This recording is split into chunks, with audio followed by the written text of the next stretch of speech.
압살롬아 내 아들 압살롬아 라는 제목으로 같이 말씀 나누고자 합니다. 제가 한 가지 고백을 하려고 합니다. 설교자로서 목사로서 이런 고백하기는 좀 힘들지만 하나님 앞에 선자로서 꼭 말해야 할 것 같습니다. 저는요 지난 6주간 굉장히 괴로운 시간이었습니다. 왜냐하면 영적인 문제가 생긴 것을 발견했습니다. 물론 하나님의 시간이 나를 위한 시간, 또 나와 함께한 시간이었던 건 분명했습니다. 그런데 그럼에도 불구하고 영적인 문제가 생긴 것을 발견했습니다. 사실 6주간 왜 내가 이렇게 힘들지? 왜 이렇게 버겁지? 근본적인 문제가 무엇인지 잘 발견하지 못했습니다. 그러니까는 기도를 해도요 허공에 대고선 기도하는 것처럼 느껴지고요. 입술 가운데 기도가 엎드러지지 않았습니다. 그러니까 이제 6주간 설교 준비하는데 너무너무 힘들었는데 특히 4주간 한 달 동안은요 설교가 진짜 나오지 않았고 밤을 꼴딱 새고 설교 준비하고 그랬습니다. 그러니까 너무 힘들었던 거죠. 문제는 다 풀렸어요. 제 인간적인 문제, 재정적인 문제, 사택 이전하는 문제 다 해결됐습니다. 하나님의 능력은 분명히 나타나고 있어요. 관계에 대한 문제도 없습니다. 하나님이 분명히 인도하시는 거 분명히 보고 있어요. 근데 영적인 문제가 내 마음을 괴롭게 하는 겁니다. 그러다가 문득 원인을 찾았습니다. 원인은요 거절당함, 무시당함이었습니다. 저의 영적인 자존감에 금이 가 있는 것을 보았습니다. 영적인 자존감에 금이 가고 있는데 영적인 문제 해결 없이 일에만 치이다 보니까 너무너무 힘들었던 겁니다. 그러니까 말씀을 나누고 말씀을 선포하고 하는 그 모든 것들, 또 사역하는 모든 일들이 너무너무 힘들더라고요. 왜 그랬냐면은 4월 초였어요. 감리교회에서는요 이 교회 단위가 있고요, 또 지방회가 있고요, 연회가 있고 그 연회들을 모아놓은 총회가 있습니다. 그리고 저희는 중부연회 소속 김포지방 무지개교회 이렇게 얘기하는 건데 이제 중부연회가 있었습니다. 부활절 바로 지나고 나서요. 거기서 저는요 우연히 예전교회에서 같이 사역하던 선배 목사님을 만났습니다. 사실 저는요 그분을 그렇게 좋아하지도 그렇다고 싫어하지도 않았습니다. 왜냐하면 같이 사역하는 한 2년 동안 같이 사역하셨는데 2년 동안 저를 완타시키고 무시해 버리고 말 한마디조차 섞는 것을 싫어하셨습니다.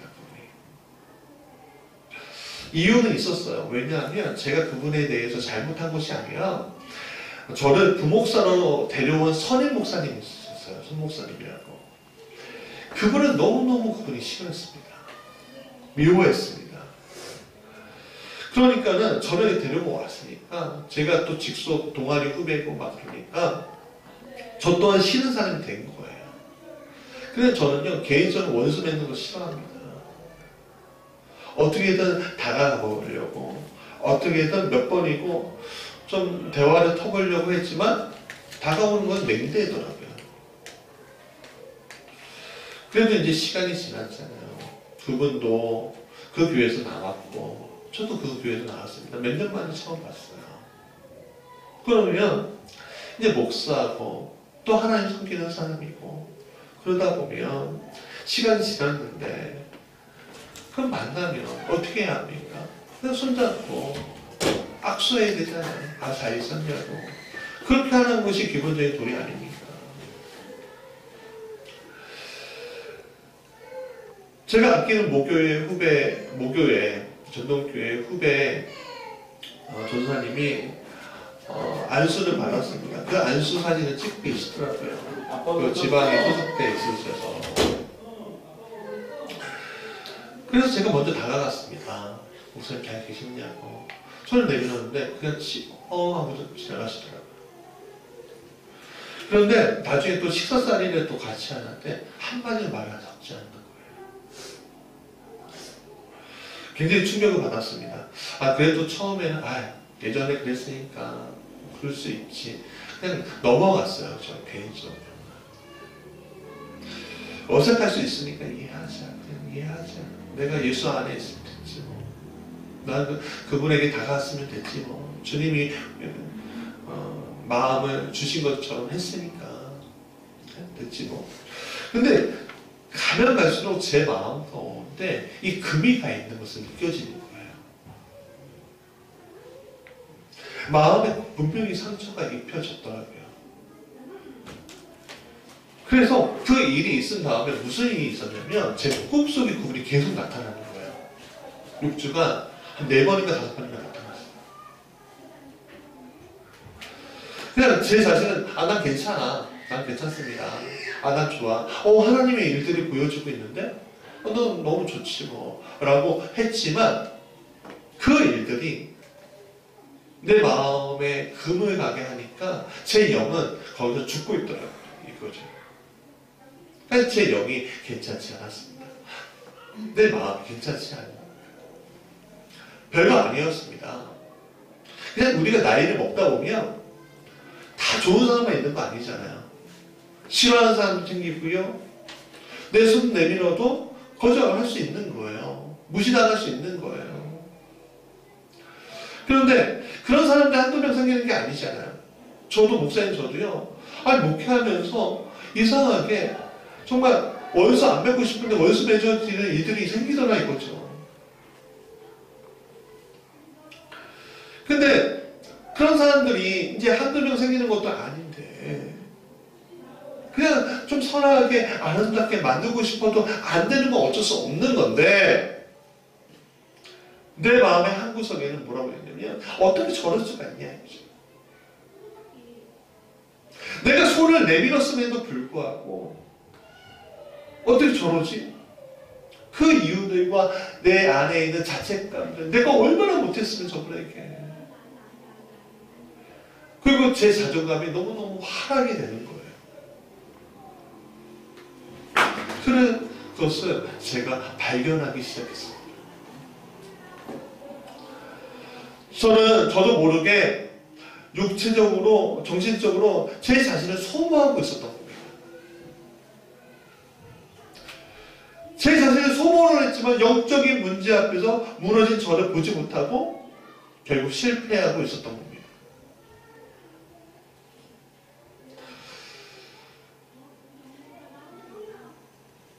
어쩌면 오늘 본문에 나온 압살롬도 또 그의 누이 다나에도 상처 입은 채 저처럼 있지 않았을까라는 생각이 들었습니다. 성도 여러분 어떤 상처들을 가지고 살아가고 계십니까? 혹시 저처럼 아니 압살롬처럼 상처 가운데 살아가면서 영적으로 고갈된 자신을 보지 못하고 계시지는 않습니까? 오늘 본문의 속에 압살롬을 보면서 저를 투영하고 싶고요. 두 번째 그 투영된 이야기가 여러분을 투영하는 시간이 되길 간절히 원합니다. 첫 번째 같이 읽어볼까요? 시작. 상처 입고 치유되지 못하는 사람. 압살롬의 상처는 너무너무 큰 것이었습니다. 왜냐하면 자신이 너무너무 사랑했던 사랑하는 누이 동생이 이복형인 암논에게 강간을 당한 것도 모자라서 공주의 신부님에도 불구하고 거기서 쫓겨나왔습니다.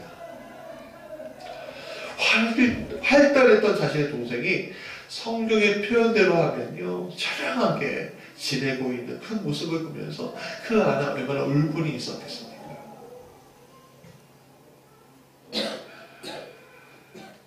이거는 분명히 율법대로 치리가 돼야 하는 것이었습니다. 그럼에도 불구하고 아버지 다윗은요 율법대로 판결하는 것이 아니라 자신과 함께 그 광야에서 고생했던 그 암논이라는 아들을 불쌍히 여겼습니다. 그래서 제대로 치리하지 못했습니다. 그런 거 있잖아요. 나와 같이 고생한 그 큰 아이 미안한 내가 저의 아이를 저렇게 만들었구나 하는 그 자책감, 죄책감 그런 것들이 있으니까 치리하지 못하는 거예요. 근데 이 압살롬의 마음도 치리하지 못했습니다. 치유하지 못했습니다. 이렇게 아프고 치욕적인 사건을 위로해 주는 사람도 나타나지 않았습니다. 사실 나서고 싶어도 나서지 못하는 것이 이게 가족사잖아요. 이거 위로를 받지 못하는 거예요. 그러니까 이렇게 아파하고 있는 이 압살롬, 이 압살롬은 무엇을 꿈꾸냐면 바로 복수할 거야 라는 마음을 그 마음 가운데 꽃피우고 있었던 거죠. 그 첫 번째 복수에 대해서는 뭐죠? 암논이라는 자기 목적이었습니다. 그리고 그 목적을 달성하자 두 번째 복수의 대상이 나타나죠. 바로 아버지 다윗이었죠. 사실 압살롬은요, 성경에 의하면 굉장히 아름다운 사람이었습니다. 지혜 있는 사람이었고요, 때를 기다릴 줄 아는 사람이었습니다. 사람의 마음을 움직이거나 그 마음을 훔칠 줄도 아는 사람이었습니다. 그 성경에 나와 있는데 그가 아버지와 화해를 하고 나서 곧바로 무슨 일을 했냐면은 성문길, 예루살렘 성문길 앞에 딱 나가서 50인을 대동하고 나가서 다윗 왕에게 상소하러, 자기 억울한 문제를 상소하러 가는 길목에 가는 사람들 있잖아요. 그 사람들을 길목에서 맞이하는 거예요. 그러면서 판결해 줍니다. 그러면서 차츰차츰 사람들이 압살롬이 다음에 왕이구나 라는 마음을 갖게끔 만들어요. 그 일을 몇 년 합니다. 그래서 사람들의 마음을 얻어요. 그만큼 그 사람이 똑똑한 사람이었습니다. 미래를 볼 줄 알고요, 또 그것을 기다릴 줄 아는 사람이었지. 그러나 상처 입은 자는요, 상처 입은 이 압살롬은 그 지혜와 또 그 때와 그리고 사람을 움직일 줄 아는 마음을 좋은 곳에 쓴 것이 아니라 잘못된 목적으로 그 마음을 썼던 겁니다. 아버지를 보기 위해서 요압 장군을 이용했고요, 성문길에서 재판을 해서 백성들의 마음을 훔쳤습니다. 이 모든 것이 바로 아버지 다윗을 몰아내기 위한 계략이었습니다. 이 상처 입은 자, 이 압살롬, 그 사람 보면 참 마음이 아팠습니다. 얼마나 상처를 입었으면, 얼마나 아팠으면 아버지에게 칼을 들이댈 수 있을까? 상처가 나면 아프지요. 그리고 치료하지 않으면 곱습니다. 골맞음에도 제대로 치유하지 않으면 종기가 나고 그 문제가 더 커집니다. 그것이 상처입니다. 부산에서 개척할 때였어요.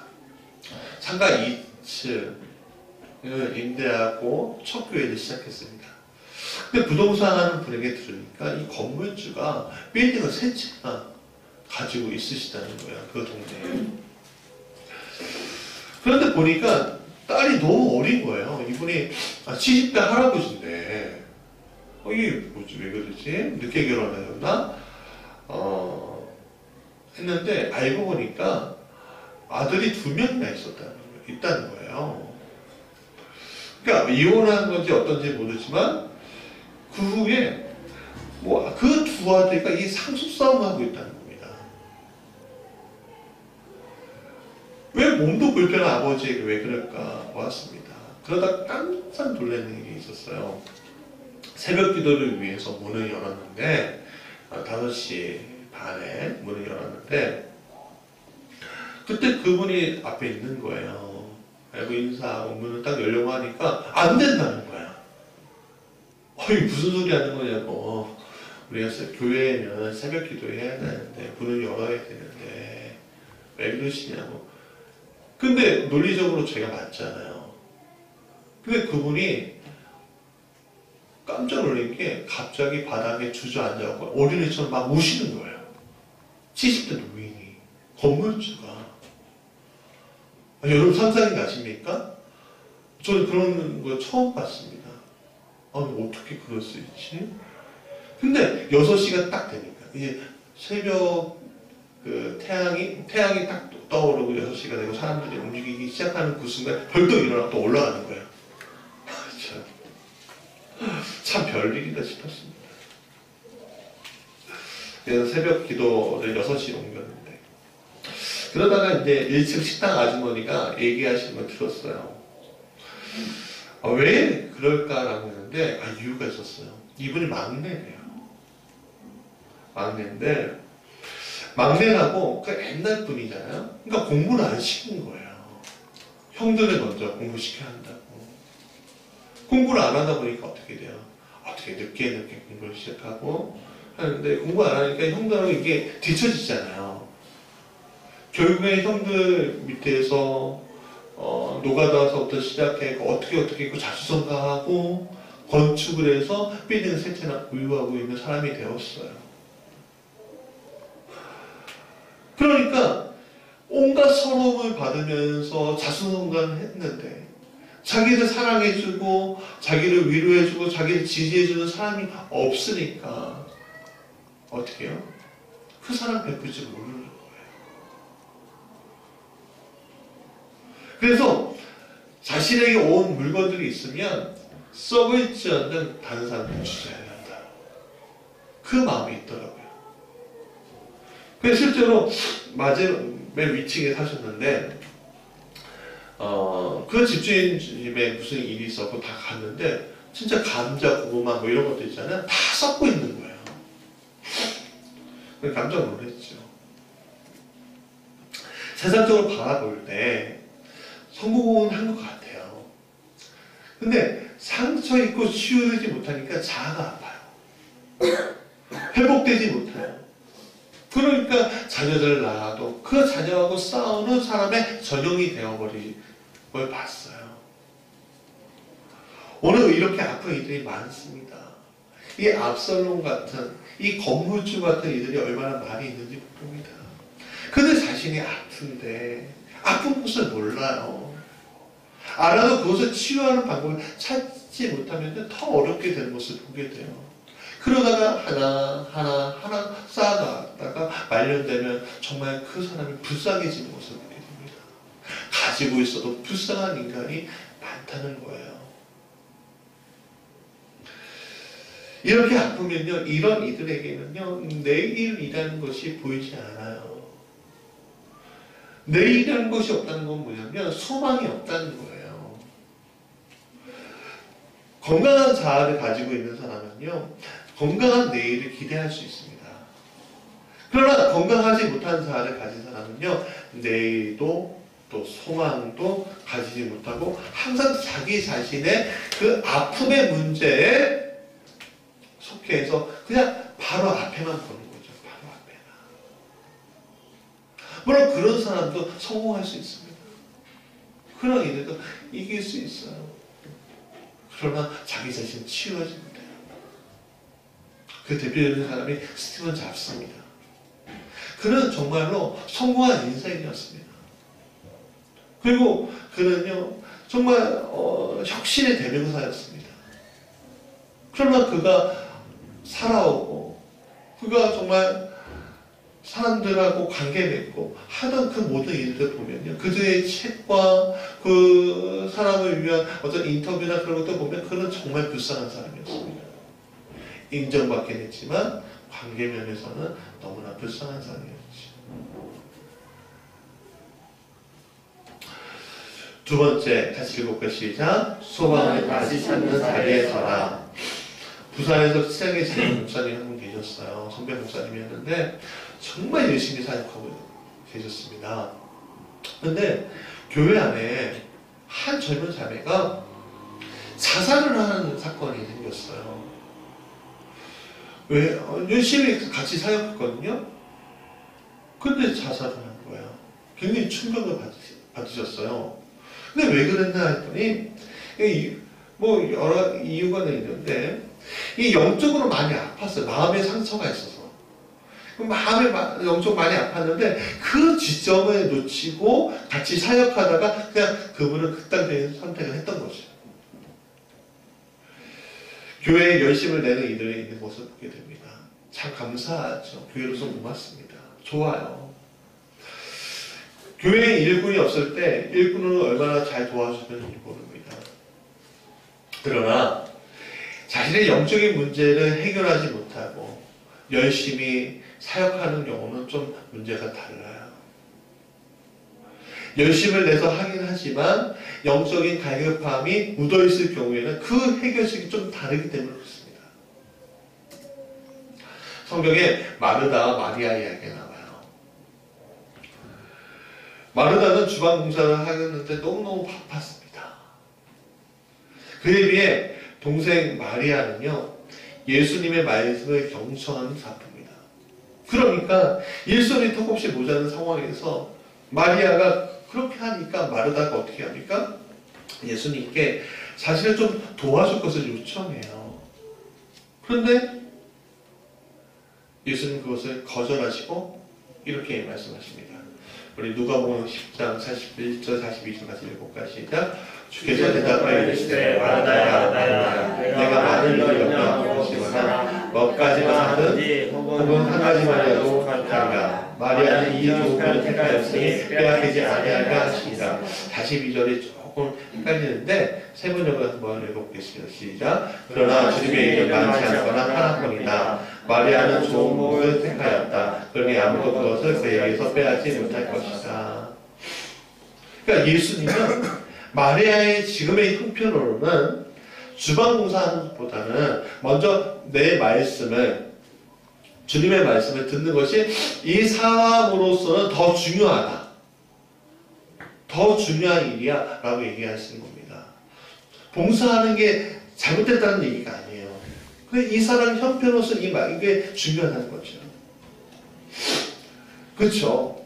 상처 있고 아파하는 이들이 갈 곳은요, 주님이 말씀이 있는 곳이에요.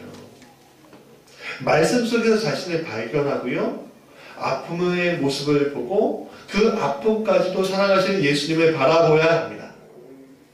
그 속에서 우리의 상처와 아픔 속에서 허우적대는 우리를 구원해 주시는 십자가의 예수님을 우리가 바라보아야 한다는 겁니다. 원래 영상을 띄우고 싶었는데 대중과 연락하지 않고 내 아픔을 아시는 당신께라는 이제 노래가 있어요. 누가 불렀냐면 조화문이라는 가수가 불렀습니다. 80년대 후반에 정말 변진섭 이런 분들 있잖아요. 대단한 분이었습니다. 여러분들 한번 들어보셨을 거예요. 어둠을 헤치는 세월은 이런 노래였어요.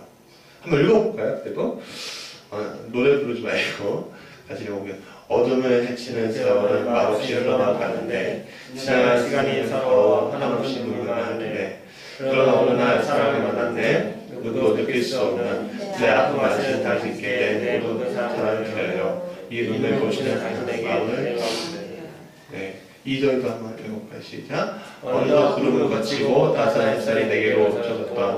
내 마음은 마르고 파란 하늘이 감싸오네. 이제는 나는 사랑을 배웠네. 누구도 느낄 수 없는 내 아픔을 가시는 당신께 내 모든 사랑을 드려요. 이 눈을 보시는 당신에게 내 마음 드려요. 이게 CCM 가사로도 되게 어울릴 것 같지 않으세요?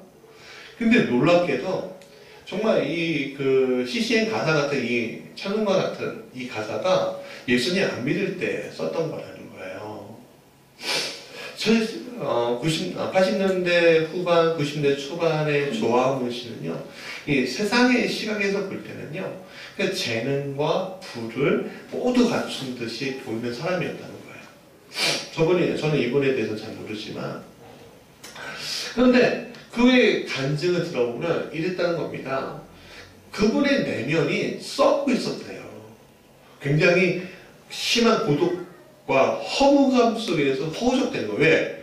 너무 일찍 성공한 거야. 그러니까 더 이상 목표가 없어지니까 그 허무감 속에서 허우적대는 거예요. 인생의 성공이 최고조로 달했을 때 절망도 최고조로 달했다고 그가 간증합니다. 예를 들어 이 대마초 있잖아요. 대마초도 그렇게 필요했다요. 그러니까 부작용으로 인해서 군생활을 제대로 해낼 수 없을 정도였답니다. 건강이 악화가 되었고, 그래서 앨범과 사업이 너무너무 잘 됐는데 점점 이 술과 함께 그분의 표현으로는 밤의 신사가 되었대요. 그러니까 술과 여자가 끊임없이 있었다는 거죠. 그러니까 갈급함이 술로도 채워지겠습니까? 돈으로 채워지겠습니까? 그러니까 채워지지 않으니까 어떻게 돼요? 자살을 결심했다는 거예요. 근데 자살을 결심하고 이제 죽어야지 하는데 우연하게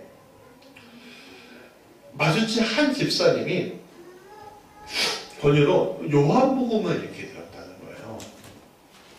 그러면서 비로소 신앙을 가지게 되었다는 거예요.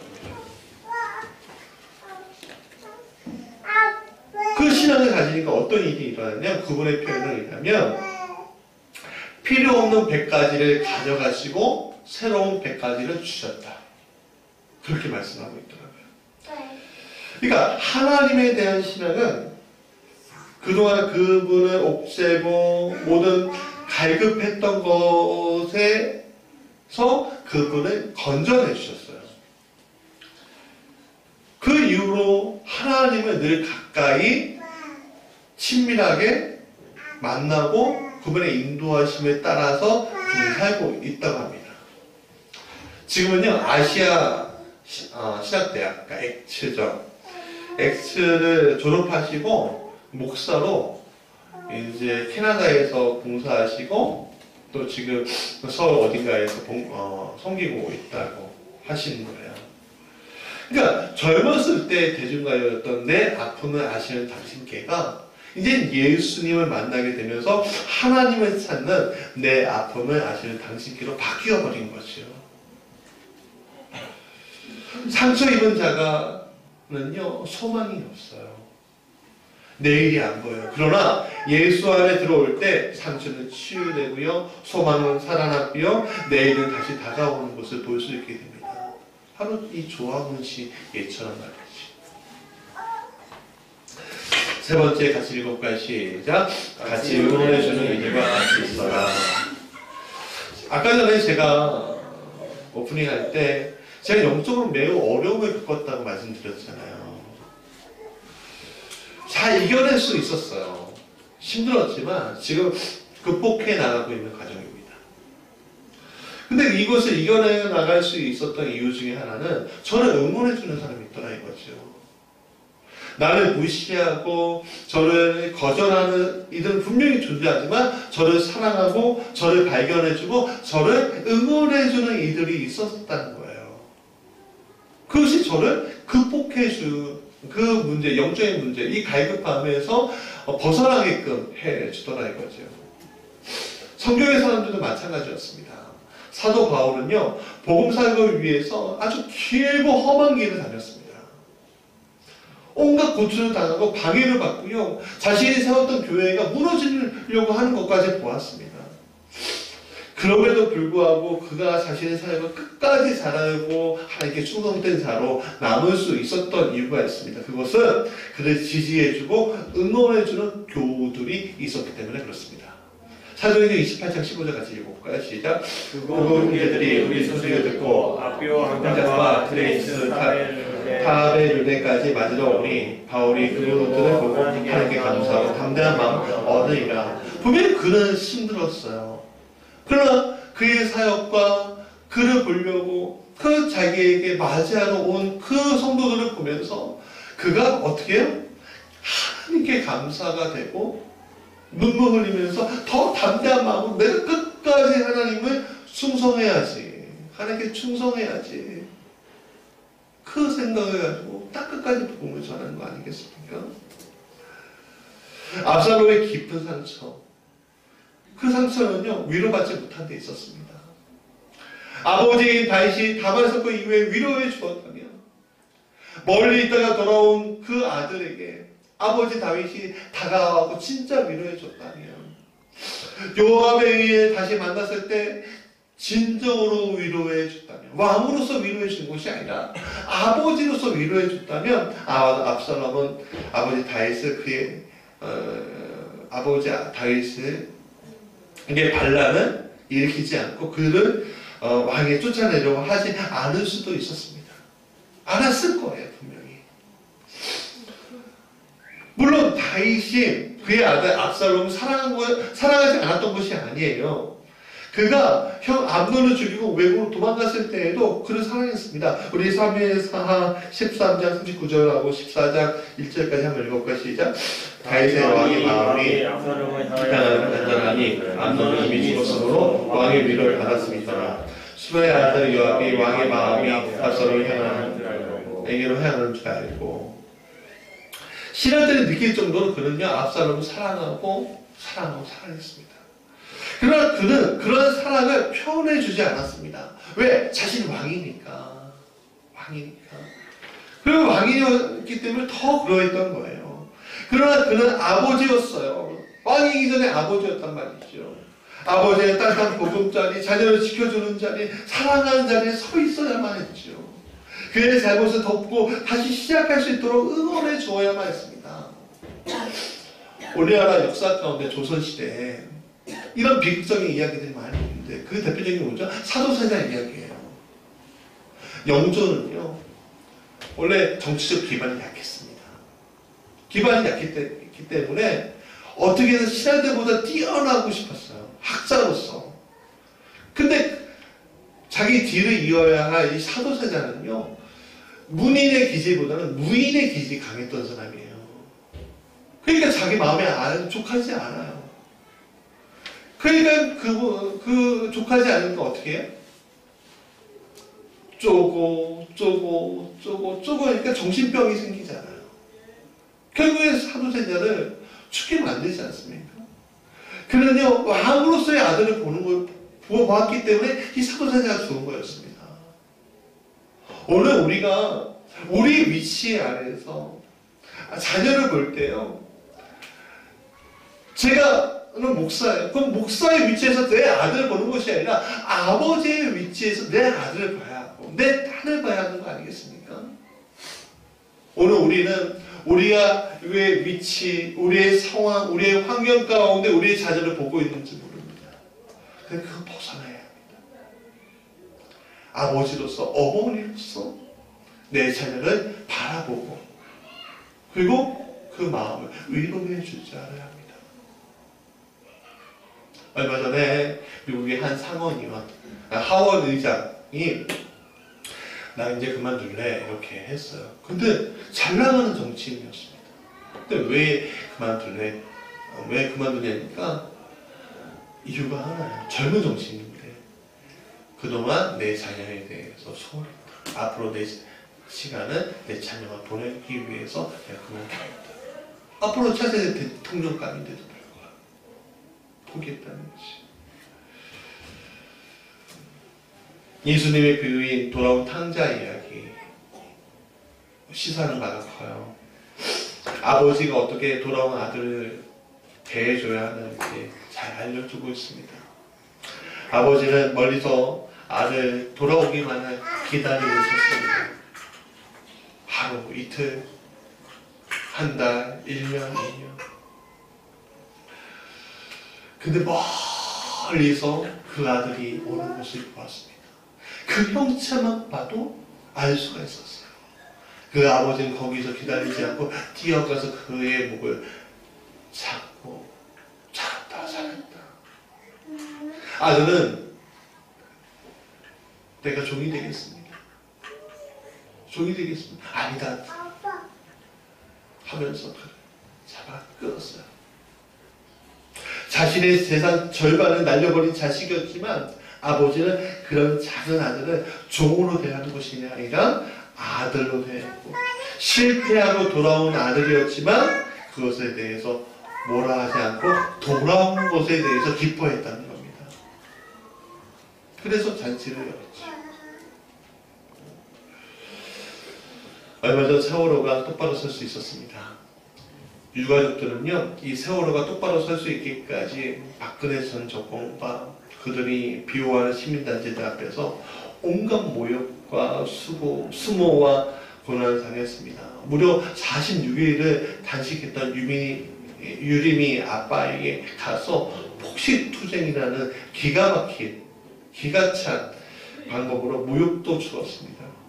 그런데 그분들이 이런 모욕과 고통 앞에서 이겨낼 수 있었어요. 왜냐하면 그 아이들 때문에 이기려 했지만 가장 큰 이유는 이러한 모욕과 언행과 탄압 속에서도 같이 위로해주고 같이 아파해주고 같이 도와주려고 했던 온 국민이 있었기 때문에 그렇습니다. 시민들이 도움이 있었기 때문에 그렇습니다. 그러니까 사울이가 똑바로 세워질 수 있고 정권도 바뀔 수 있었던 거지요. 자, 말씀의 결론입니다. 압살롬은 자신의 아들이 죽고 나서 압살롬아, 내 아들 압살롬아, 내 아들 압살롬 하면서 울었다고 합니다. 아파했다 합니다. 비록 반역했던 아들이지만 사랑했던 아들이었기 때문에 그렇습니다. 이러한 실패는 그가 아버지로서 위로해주지 못했기 때문에 일어난 것이었습니다. 상처 입은 사람에게 먼저 필요한 것은요, 분명히 하나님의 사랑일 것을 저는 믿습니다. 하나님의 말씀과 하나님의 위로가 그의 영에 임할 때 모든 아픔이 사라집니다. 두 번째는요, 같이 옆에서 응원해주는 사람이 있어야 합니다. 힘들 때 위로해주고 응원해준다면 잘못된 마음이 아닌 다시 마음을 바로잡고 일어서게 될 줄 저는 믿습니다. 우리 무지개교회가 그런 교회가 되기 원합니다. 우리 무지개교회 교우들의 가정이 그런 가정이 되기 원합니다. 여러분의 삶이 그런 삶이 되기 원합니다. 아파하는 사람들을 응원해주고 도와주고 같이 이렇게 세워주고 여러분들이 아플 때 이 교회가 우리 공동체가 같이 이렇게 세워주는 그런 교회가 되길 간절히 기원합니다.